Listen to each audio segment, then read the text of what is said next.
afternoon, everybody. I am April. 8 years ago, I got the biggest and best present ever of my life. After reading me books every night since I was about 2, my mom opened a children's bookstore. I still remember the day I stepped into the warm, lovely place. Sunshine glowed on the bookshelves, and I smelled the scent of books. And I still remember the happy moment my mom held me in her arms and read me a book. In an old house in Paris that was covered with vines lived 12 little girls in 2 straight lines. Time passed, and I grew from a little kid who was often mistaken for a boy to a big girl standing in front of you on this stage. However, the love of reading has been kept unchanged, except that I don't suck my fingers anymore while I'm reading. Having the freedom to read and the freedom to choose is one of the best gifts my mom ever gave me. Although running a bookstore is not always a good choice for making money, Mom never regretted quitting her high-salary job and devoting herself to the small bookstore. She is very proud of her work that brings a passion for reading to me and other children. Surrounded by books, I am enthusiastic about reading. I bring a book with me wherever I go. I read in restaurants while I'm waiting for a meal. I read in the metro on my way to school. I read every night before I go to sleep. To read is to voyage through time, to visit places you will never otherwise know, to experience a world of imagination, adventure, and discovery. Take Alice in Wonderland as an example. When I read that book, I fell with Alice into a wonderland. It's so weird, so visual. There, rabbits can talk, playing cards can walk, and cats can vanish at will. After I read that book, my mind kept wanting to return to Wonderland and experience all those nonsense again. So I drew this picture. I drew the Cheshire Cat, the caterpillar on the giant mushroom, and the girl. I don't know if the girl's Alice or myself. I was too young when I drew that picture. But I really wish that I could have lived inside that book. So you can see, in the book, bored Alice followed a rabbit and tumbled down into Wonderland, whereas in the real world, a book can always lead you to escape the boredom of everyday life and enter a magic world.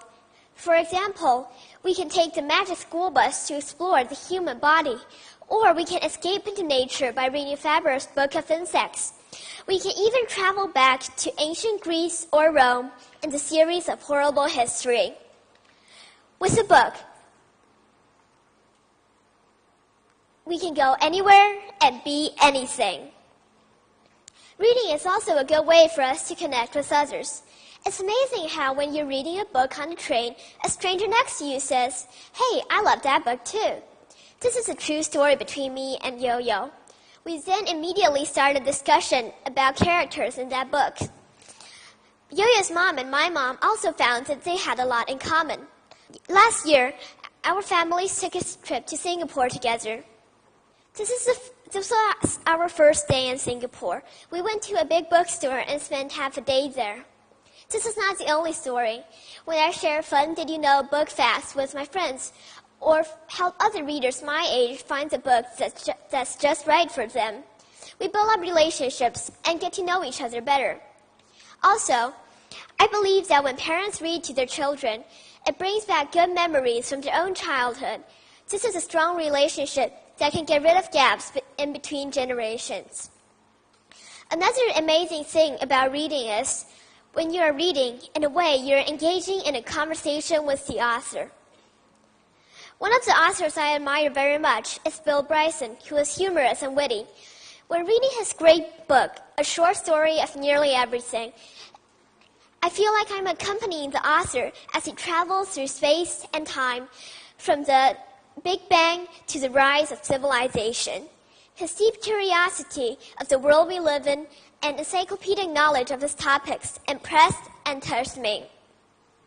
Another beloved author is Roald Dahl, whose hilarious, breathtaking books are so attractive that I don't even want the story to end. I have read all of his books for children. Charlie and the Chocolate Factory, The Witches, BFG, and many others.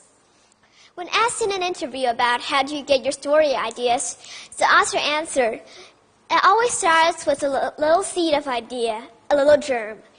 Every time I get a great idea, I will pull out a notebook and write it down, or else it would disappear like a dream."